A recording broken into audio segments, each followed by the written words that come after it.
सरोकार। नमस्कार, मैं हूं मयूरी श्रीवास्तव। स्वागत है आपका प्राइम टीवी में। रुक करते हैं खबरों की ओर। सुभाषपा अध्यक्ष ओम प्रकाश राजभर ने लखनऊ में प्रेस कॉन्फ्रेंस की। इस दौरान उन्होंने बताया कि कई दल के लोग सुभाषपा में शामिल हुए हैं। धर्मेंद्र राजू यादव सपा से सुभाषपा में शामिल हुए हैं, अरवर कांग्रेस से सुभाषपा में शामिल हुए हैं। इसके अलावा डॉक्टर सर्वेश ओझा पूर्व सुभाषपा में शामिल हुए हैं। सुहेल देव भारतीय समाज पार्टी राष्ट्रीय अध्यक्ष ओम प्रकाश राजभर सभी नेताओं को सदस्यता दिलाई है। साथ ही इस दौरान उन्होंने कहा है कि सुहेल देव भारतीय समाज पार्टी की ताकत दिन प्रतिदिन बढ़ती जा रही है, इससे समाजवादी पार्टी परेशान है। बता दें कि लगातार 2024 के चुनाव को देखते हुए सुभाषपा अपना कुनबा बढ़ाने में जुटी हुई है। कोई भी दल कोई कसर नहीं छोड़ना चाहते। वहीं ना करते एनडीए में शामिल हुए सुभाषपा अध्यक्ष अब कोई भी कसर नहीं छोड़ रहे हैं। लगातार अपने कुनबे को बढ़ाने में लगे हुए हैं। लगातार कवायद की जा रही है। समाजवादी पार्टी के कुछ प्रवक्ता हैं, समाजवादी पार्टी के कुछ प्रवक्ता हैं जो फर्जी खबर, जिसको कहते हैं कट पेस्ट वीडियो, किसी वीडियो को तोड़ मरोड़ करके पेश करना। एक वीडियो मेरे संज्ञान में परसों आया कि जिसमें समाजवादी पार्टी के प्रवक्ता, एक जिम्मेदार व्यक्ति जो 420 फराटगिरी का काम करते हैं, उन्होंने अरविंद राजभर के वीडियो को कट पीस बना करके कि अखिलेश यादव जी को गोली मारने तक का ऐसा वीडियो बना डाला। समाज पार्टी की बढ़ती हुई ताकत से समाजवादी पार्टी के लोग बहुत परेशान हैं। इस नाते अनर्गल बयानबाजी और अनर्गल तरह तरह के सोशल मीडिया के माध्यम से सुहेल देव भारतीय समाज पार्टी का गलत प्रचार प्रसार करने में लगे हैं, तो इससे सावधान होने की ज़रूरत है। आजमगढ़ में जब से ये लगा है कि सुहेल देव भारतीय समाज पार्टी के नेतृत्व में देश के प्रधानमंत्री माननीय नरेंद्र मोदी जी का कार्यक्रम लगने वाला है अक्टूबर में, तब से समाजवादी पार्टी के लोग और बौखलाए हुए हैं। ये लोग कुछ लोगों को फर्जी राजभर बना करके पीला साफा टांग ले रहे हैं समाजवादी पार्टी के लोग। बता दें कि 24 के चुनाव को देखते हुए सभी दल तैयारियों में जुटे हुए हैं, कोई कसर नहीं छोड़ रहे हैं। वहीं अभी हाल ही में एनडीए में शामिल हुए सुभाषपा अध्यक्ष लगातार अपने पार्टी के कुनबे को बढ़ाने में जुटे हुए हैं। ओम प्रकाश राजभर ने लखनऊ में प्रेस कॉन्फ्रेंस की है और कहा है कि हमारे साथ तमाम लोग शामिल हो रहे हैं, तमाम पार्टी के लोग शामिल हो रहे हैं।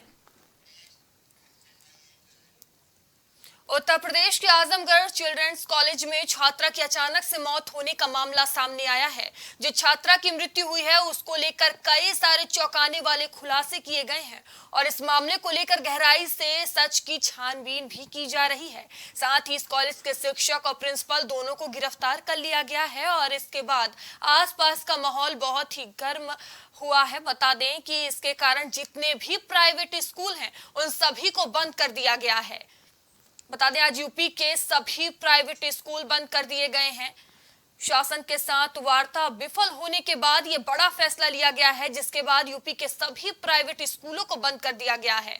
वहीं इस पूरे मामले में कॉलेज के शिक्षक और प्रिंसिपल दोनों की गिरफ्तारी कर ली गई है और लगातार इस मामले में जांच पड़ताल की जा रही है। संगठन है, इनमें सभी जिलों के जो संगठन बने हुए हैं वो सब साथ में मिल के ये कार्य हम लोग कर रहे हैं। आज आपने जो निकाले गए क्या दिशा निर्देश और किस तरीके से किया जाएगा? आज एक दुखद घटना जो यहाँ पे घटी है उसके संबंध में हम लोग यहाँ पे आए हुए हैं। जो बच्ची का जो सुसाइड किया है, एक्सट्रीम स्टेप लिया है और अभिभावक के ऊपर जो एक बहुत बड़ा पहाड़ टूटा है, हमारी संवेदना पूरे जो एसोसिएशन के मेंबर्स का, टीचर्स का, सभी का उनके साथ बहुत ज़्यादा सिंपैथी है। बहुत ज़्यादा दुखित भी हैं कि ऐसा एक्सट्रीम स्टेप बच्चे को नहीं लेना चाहिए। इस एक्सट्रीम स्टेप के जो कारणों के भी एक मंथन होना चाहिए, क्यों ऐसा होता है, कहाँ पे कोई हम लोगों से चूक रह गई है, पेरेंटिंग के एंड से या टीचर्स के एंड से या प्रिंसिपल के एंड से। एक जॉइंट मंथन की ज़रूरत है और कुछ ऐसा मॉडल निकले, ऐसा विचार करके हम लोग काम करें, जिससे बच्चों को इतना कॉन्फिडेंस हो जो अपनी बात को अच्छे से टीचर से कह पाएँ, प्रिंसिपल से कह पाएँ। और इस खबर पर अधिक जानकारी के साथ हमारे सहयोगी कलीम हमसे जुड़ चुके हैं। कलीम, देखिए, आजमगढ़ के चिल्ड्रंस कॉलेज में छात्रा की अचानक से मौत होने का मामला सामने आया है, जिसके बाद यूपी के सभी स्कूल बंद कर दिए गए हैं। ये क्या कुछ पूरा मामला है? देखिए मयूरी जी, जिस तरीके से बात करें कि जो आजमगढ़ का चिल्ड्रंस गर्ल्स कॉलेज है, यहाँ पर जिस तरीके से एक छात्रा की मौत हुई थी, क्योंकि उस छात्रा ने जिस तरीके से बहुमंजिला इमारत से कूदकर अपनी जान दी थी, उस मामले को लेकर के जिस तरीके से आरोप लगे थे, उन आरोपों के बाद मुकदमा दर्ज हुआ और गिरफ्तारी हुई। और गिरफ्तारी के बाद जिस तरीके से रोजाना नए खुलासे सामने आ रहे हैं, क्योंकि ये केवल आजमगढ़ की ही बात नहीं, ये यूपी के कई ऐसे प्राइवेट संस्थान हैं जहां पर लगातार इस तरीके की घटनाएं सामने आ रही हैं। लेकिन जिस तरीके से जो इससे पहले घटनाएं आई थी उनमें किसी तरह की गिरफ्तारी नहीं हुई थी, लेकिन आजमगढ़ का जो मामला सामने आया उसमें गिरफ्तारी हुई, क्योंकि जो उसके साथ बैठने वाली जो एक उसकी फ्रेंड कह लें, क्योंकि उसकी एक सहपाठी कह लें, उसके द्वारा अपनी पहचान छुपाते हुए जिस तरीके से बयान दिया गया, बयान जारी किया गया कि किस तरीके से उसको प्रताड़ित किया गया, और उसके बाद उसने जो है अपनी इज्जत बचाने के लिए मौत को गले लगाई। क्योंकि परिवार की तरफ से जिस तरीके से आरोप लगाए गए थे कि उसकी बेटी के साथ दुष्कर्म किया गया और दुष्कर्म करने के बाद उसको प्रताड़ित किया जाता, जिसके बाद उसकी हत्या की गई। फिलहाल इस मामले को लेकर के जिस तरीके से जांच की जा रही थी, तो उसके बाद फिलहाल इस मामले में गिरफ्तारी हुई, और गिरफ्तारी के दौरान जिस तरीके से स्कूल के जो शिक्षकों की बात की जाए, वहां के जो छात्रों की बात की जाए, उन लोगों ने भी विरोध जताया था, लेकिन फिर भी उसकी गिरफ्तारी हुई है। लेकिन गिरफ्तारी के बाद अब जिस तरीके से जो स्कूल एसोसिएशन है उन लोगों ने पूरा एकजुट होकर के आज मंगलवार को इसी चीज को लेकर के बंदी करी है, क्योंकि वो एकजुट होकर के ये दिखाना चाह रहे हैं कि स्कूल प्रशासन के ऊपर जो कार्रवाई हुई है ये गलत कार्रवाई है। लेकिन अगर हम मयूरी जी आपको थोड़ा पीछे की तस्वीर पे ले जाएंगे, क्योंकि आजमगढ़ से पहले की जो तस्वीर है राजधानी लखनऊ की, क्योंकि राजधानी लखनऊ में जिस तरीके से जो तस्वीरें सामने आई थी, उन तस्वीरों में फिलहाल मुकदमा दर्ज हुआ और परिवार की तरफ से इसी तरह के गंभीर आरोप लगे थे। जैसा कि आपको मालूम है, एसआर ग्लोबल का केस, जिस तरीके से जिसका पिता लगातार 1 माह तक लखनऊ में धरना देता रहा, लेकिन किसी भी अधिकारी ने उसकी तरफ ध्यान नहीं दिया। वो कमिश्नर से लेकर के मुख्यमंत्री और राजनाथ तक की अपनी शिकायत दर्ज करवा चुका था, लेकिन इस मामले में सीबीसीआईडी को जांच दी गई, जबकि उसके द्वारा सीबीआई जांच की मांग की जा रही थी, और पुलिस ने भी इस मामले में फाइनल रिपोर्ट लगा दिया था। क्योंकि ये तस्वीर ठीक उसी तरीके की, क्योंकि जिस तरीके से आजमगढ़ का जो चिल्ड्रंस गर्ल्स कॉलेज है, वहां से जिस तरीके से छात्रा की मौत हुई है बहुमंजिला इमारत से गिर करके, सेम यही घटना जो थी ये राजधानी लखनऊ का एसआर ग्लोबल स्कूल की थी, क्योंकि वहां से भी एक जो छात्रा थी वो भी इसी तरह जो है उसकी मौत थी। इस मामले में भी पहले पुलिस को गुमराह किया गया था। फिलहाल जब पोस्टमार्टम रिपोर्ट आई थी, उस पोस्टमार्टम रिपोर्ट के आधार पर 302 की धाराओं में मुकदमा दर्ज हुआ था, यानी कि हत्या की धारा में। पर फिलहाल जो और आरोप लगे थे उन आरोपों की जांच की जा रही थी, लेकिन इन सभी आरोपों को निराधार बताते हुए फाइनल रिपोर्ट लगा दी गई, क्योंकि हत्या की जो बात की जाए उस हत्या की पुष्टि नहीं की गई थी। इसी तरह सेम घटना आजमगढ़ की रही है, क्योंकि आजमगढ़ में फिलहाल अभी जो गिरफ्तारी हो चुकी है और कार्रवाई भी चल रही है, और इसी के विरोध में जो स्कूल प्रशासन की बात की जाए, सभी एक यूनिट होकर के लगातार विरोध कर रहे हैं। जानकारी ये सामने आ रही है कि शासन के साथ वार्ता विफल होने के बाद स्कूल बंद करने का फैसला लिया गया, तो क्या मंथन हुआ, क्या कुछ सहमति नहीं बन पाई, क्या इसकी कोई जानकारी है?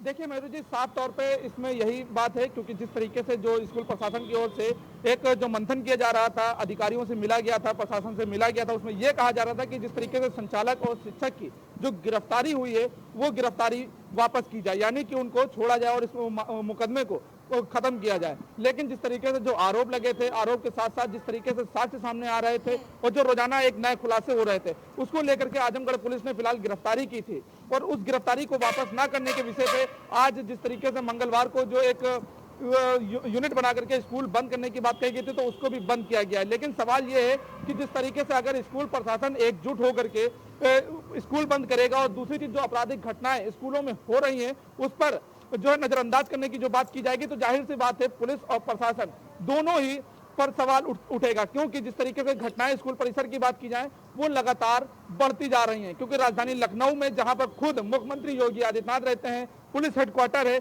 बड़े बड़े अधिकारी यहां पर रहते हैं, उसके बाद राजधानी लखनऊ में एसआर ग्लोबल की बात करें, टीएस मिश्रा की बात करें, ये दो ऐसे कॉलेज हैं जहां पर बड़ी घटनाएं हुई और दोनों ही जगहों पर छात्राओं की मौत हुई थी, और दोनों ही जगहों पर दिखाया गया था कि स्कूल की छत से कूदकर दोनों ने आत्महत्या की, और ठीक इसी तरह की ये भी घटना गई थी। लेकिन अब इस मामले में लगातार जो मामला है वो भी गहराता जा रहा है और इस मामले में रोजाना नए खुलासे भी हो रहे हैं। लेकिन करीम, देखना इस ये मामले होगा में अभी मयूरी तक जी कि पुलिस जिस तरीके से प्रशासन ने अब क्या जो कुछ एक कहा यूनिट है की और गई किस एंगल से अभी जांच की जा रही है?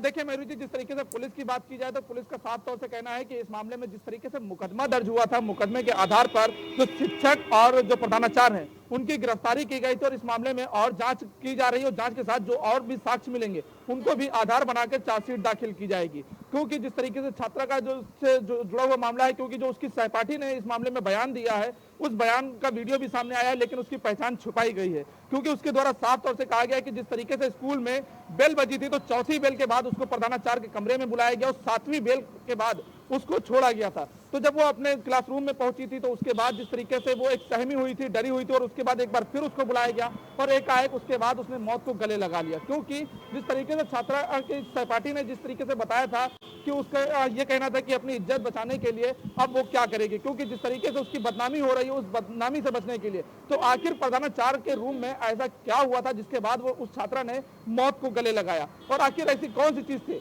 उन सभी पहलुओं पर पुलिस जाने का दावा कर रही है। लेकिन परिवार भी लगातार न्याय की मांग करते हुए जो कार्रवाई है उस कार्रवाई को तेज करने की बात कर रहा है। लेकिन अब देखना ये होगा कि जिस तरीके से पुलिस प्रशासन अपनी कार्रवाई कर रही है उस कार्रवाई को दबाने के लिए, उन पर दबाव बनाने के लिए अब स्कूल का जो संगठन है वो एकजुट हो रहा है। तो इस एकजुट में क्या पुलिस प्रशासन वापस इस मुकदमे को लेगा या फिर इस मामले में जो कार्रवाई है उस कार्रवाई में चार्जशीट लगाएगा, क्योंकि जिस तरीके से और स्कूलों की बात की जाए उसमें फिलहाल फाइनल रिपोर्ट लगी थी, लेकिन इस मामले में देखना यह होगा कि फाइनल रिपोर्ट लगेगी या फिर इसमें चार्जशीट दाखिल कर जो आरोपी प्रधानाचार्य और शिक्षक हैं उनकी इसी तरह गिरफ्तारी करके जेल में ही रहना पड़ेगा। कलीम, देखिए यूपी के सभी स्कूल बंद कर दिए गए हैं, ये कब तक खोले जाएंगे, कब तक ये स्कूल बंद रहेंगे, क्या इसकी कोई जानकारी है? क्या कुछ रणनीति बनाई जा रही है इसको लेकर? देखिए मयूरी जी, जिस तरीके से रणनीति की बात की जाए तो रणनीति साफ तौर पे पहले ही दिखाई गई थी, क्योंकि जो ज्ञापन दिया गया था उस ज्ञापन में साफ तौर से दर्शाया गया था कि मंगलवार को स्कूल बंद होगा, क्योंकि मंगलवार को स्कूल जो एक दिन का बंद करने का जो ऐलान किया था उस ऐलान को चेतावनी के रूप में दिया गया था और फिलहाल वो चेतावनी इन लोगों ने दिखा दी है और आज स्कूल की बंदी भी कर दी है। क्योंकि जिस तरीके से पहले जो मुलाकात हुई थी अधिकारियों को जो ज्ञापन दिया गया था उसमें इस बंदी के ऐलान को वापस लिया गया था, लेकिन देर रात फिर आखिरकार एकजुट होकर के सभी ने स्कूल बंद कर दिया। क्योंकि जो रणनीति है वो रणनीति साफ दिख रही है कि वो लोग स्कूल पर किसी तरह की कार्रवाई नहीं होने देना चाहते हैं, क्योंकि स्कूलों के अंदर जिस तरीके से घटनाएं हो रही हैं उन घटनाओं को दबाते हुए एकजुटता दिखा रहे हैं। क्योंकि एकजुटता दिखाने से कहते हैं कि जब एकजुट होंगे तो जाहिर सी बात है प्रशासन भी पीछे होगा, लेकिन इस मामले में किसी तरह का जो पीछे कदम होता है वो उठता नहीं दिख रहा है और इसमें मामले में लगातार जो जांच और कार्रवाई है वो बढ़ती जा रही है। लेकिन जो रणनीति है क्या वो रणनीति इन लोगों की काम आएगी या फिर जिस तरीके से बात की जाए जो स्कूल बंदी की बात की गई है, मंगलवार को तो स्कूल बंद कर दिया गया, लेकिन क्या इस रणनीति को आगे भी बढ़ाया जाएगा, ये एक बड़ा विषय बना हुआ है और लोगों के दिमागों में संशय भी बना हुआ है। जी धन्यवाद कलीम, हमसे जुड़ने के लिए तमाम जानकारियों के लिए। स्कूल एसोसिएशन ने ऐलान किया आजमगढ़ चिल्ड्रन गर्ल्स स्कूल का ये मामला है जहां छात्रा की मौत होने के बाद आज यूपी के सभी स्कूल बंद कर दिए गए हैं, सभी प्राइवेट स्कूल बंद कर दिए गए हैं। शासन के साथ वार्ता विफल होने के बाद ये बड़ा फैसला लिया गया है। हरदोई में बड़े भाई ने छोटे भाई की कुल्हाड़ी से काटकर निर्मम हत्या कर दी। बता दें कि हत्यारे भाई ने पत्नी और बेटों के साथ मिलकर पिता और अन्य भाइयों पर भी हमला कर लहूलुहान कर दिया। बताया जा रहा है कि शराब पीकर गाली गलौज से मना करने पर हत्यारे भाई ने वारदात को अंजाम दिया। थाना बेलग्राम के गुलौरी गांव का ये पूरा मामला बताया जा रहा है, जहां एक बार फिर से रिश्ते शर्मसार होते हुए नजर आए हैं। बड़े भाई ने छोटे भाई की निर्मम हत्या कर दी है। बता दें कुल्हाड़ी से काटकर भाई को ही मौत के घाट उतार दिया है। और हरदोई से हमारे सहयोगी हर्षराज हमसे जुड़ चुके हैं। हर्षराज, बड़े भाई ने छोटे भाई की निर्मम हत्या की है, क्या वजह है हत्या की, क्या कुछ पूरा मामला? के गुरौली गांव में सिरदार का उसके बड़े बेटे चंडिका के साथ विवाद हो गया था, जिसमें उसके साथ मिर्राय के 3 अन्य बेटे बीच सुझाव करने लगे। इस पर गुस्से में चंडिका ने अपनी पत्नी सुंदरी और बेटे शैलेंद्र, अरुण और सोनू ने 35 वर्षीय भाई ब्रह्मपाल पर लाठी डंडे से हमला कर दिया, जिसके बाद चंडिका ने नशे की हालत में ब्रह्मपाल के सिर पर कुल्हाड़ी से वार कर दिया, जिससे उसकी मौके पर दर्दनाक मौत हो गई। हादसे से परिजनों समेत गाँव में हड़कंप मच गया है। जी, इस पूरे मामले पर क्या कुछ कार्रवाई की गई है अभी तक हर्षराज? आपको बता दें जो एसएसपी नपेंद्र कुमार और एएसपी राजेश द्विवेदी मौके पे गए थे, उन्होंने मौके के हमले से जो कुल्हाड़ी से वार किया था उसको अपने कब्जे में ले लिया है और जो आरोपी है फरार है उसकी तलाश जारी है। जी धन्यवाद हर्षराज तमाम जानकारियों के लिए। कुल्हाड़ी से काटकर भाई ने मौत के घाट उतारा है। एक बार फिर से ये रिश्ते शर्मसार हुए हैं। ये हरदोई से खबर आपको बता रहे हैं, जहां बड़े भाई ने छोटे भाई की निर्मम हत्या कर दी है। कुल्हाड़ी से काटकर भाई को ही मौत के घाट उतार दिया है।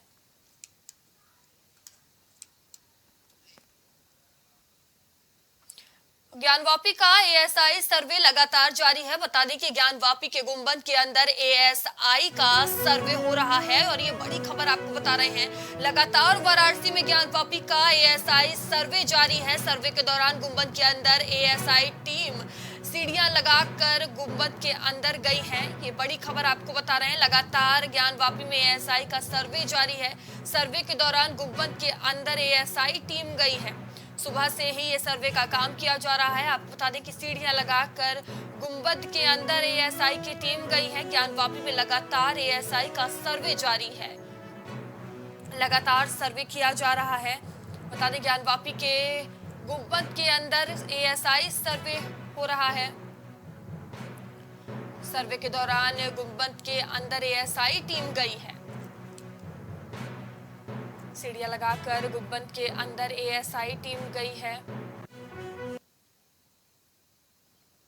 बता दें कि ज्ञानवापी में एएसआई सर्वे लगातार जारी है। वहीं आज ज्ञानवापी के गुंबद के अंदर एएसआई का सर्वे हो रहा है। सर्वे के दौरान गुंबद के अंदर एएसआई टीम सीढ़ियां लगाकर पहुंची है। लगातार ज्ञानवापी में ये सर्वे का काम किया जा रहा है। तस्वीरों में आप देख सकते हैं सुरक्षा के पुख्ता इंतजाम किए गए हैं। लगातार सर्वे का काम हो रहा है। अभी के लिए इतना ही। आगे आपसे फिर होगी मुलाकात। तब तक लिए बने रहिए प्राइम टीवी के साथ। नमस्कार।